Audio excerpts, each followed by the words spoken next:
Demikianlah sabda Tuhan. Terpujilah Kristus. Saudara sekalian, kedua bacaan hari ini saling mau menjelaskan, menerangkan apa yang dimaksudkan juga oleh Tuhan dalam Injil suci ini. Pertama, di dalam bacaan surat Rasul Yohanes memuji para wanita-wanita yang dengan rajin dan setia memelihara, mendidik anak-anaknya dalam satu keluarga. Wanita mempunyai peranan yang penting untuk membawa keluarga itu kepada kebahagiaan. Dan itu mau ditekankan. Dan kebahagiaan yang dimaksudkan itu adalah sesuatu yang sudah kita terima. Yaitu kita percaya bahwa Yesus adalah putra manusia, adalah Allah menjadi manusia yang menyelamatkan kita. Jadi dasar apa yang kita pakai untuk menciptakan suatu dunia yang selamat, yaitu dasarnya adalah Yesus sendiri yang diutus oleh Bapa ke dunia ini untuk menyelamatkan manusia. Di dalam Injil tadi kita diingatkan bahwa manusia yang diselamatkan itu adalah manusia yang di dalam kehidupan sehari-hari tidak lepas dari apa yang dikerjakannya, baik yang baik maupun yang buruk. Mereka juga melaksanakan segala apa yang dianggapnya penting secara manusiawi. Jadi pokoknya semua kehidupan itu akan dilaksanakan. Tetapi diingatkan bahwa di dalam melaksanakan pekerjaan-pekerjaan itu, hendaknya kita tetap setia kepada Tuhan. Itu problemnya.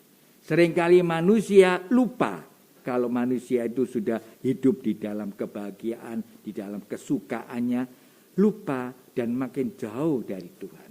Sekalipun manusia berdoa, sekalipun manusia juga melakukan ibadat, tapi itu menjadi kosong. Dan itulah yang membawa bencana.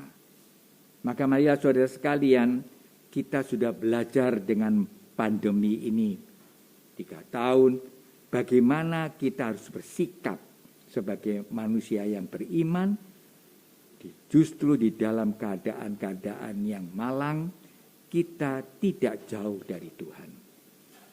Karena kita dibuat dengan prokes ini, dengan semua apa yang kita harus menyelamatkan dirinya sendiri, bukan untuk diri kita, tapi juga ambil bagian untuk menyelamatkan dunia.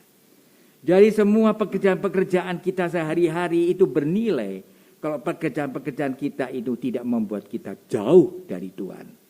Tidak membuat hidup kita menjadi Tuhannya sendiri. Itulah yang mencelakakan. Itulah timbul bencana yang besar. Maka dengan keadaan seperti yang sekarang ini, kita belajar menjadi orang yang rendah hati, orang yang sadar tidak bisa hidup tanpa kita memperhatikan orang lain. Kita hidup bersama dengan orang lain, kita juga memikirkan orang lain, bukan untuk kepentingan sendiri. Dan itulah kita belajar banyak dari masa pandemi itu.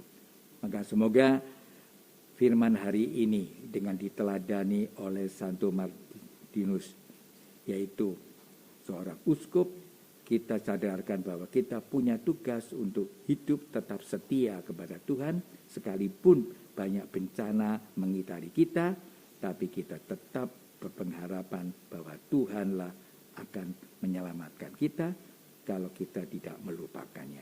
Dan Ekaristi Kudus sebagai suatu bentuk Tuhan mempunyai peduli kepada kita, dan kita sendiri juga menanggapi kepedulian Tuhan dengan mengikuti perayaan Ekaristi dengan penuh iman, dan makin kita makin dekat dengan Tuhan.